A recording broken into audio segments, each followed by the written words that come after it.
Surat Al-Falaq dan An-Nas termasuk surat Makkiyah Madaniyah.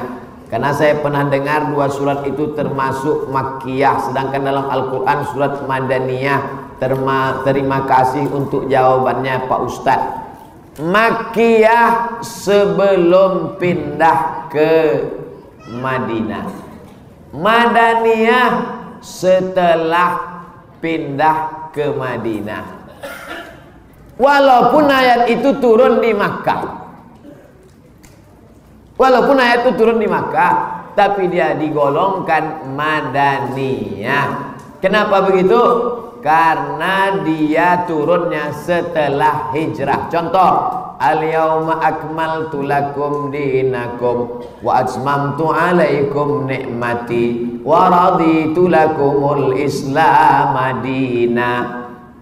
Aku ridhoi Islam. Jadi kalau nanti ada yang mengatakan yang turun di Makkah itu Makkiyah, yang turun di Madinah itu Madaniyah, bukan begitu cara memahaminya. Pahami baik-baik.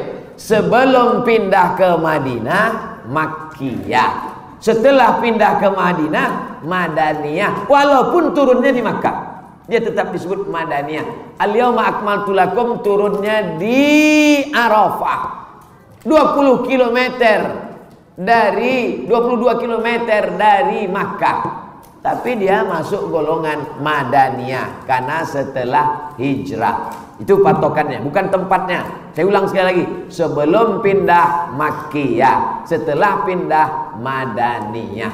Bukan tempatnya yang dilihat, tapi sebelum atau setelah hijrah.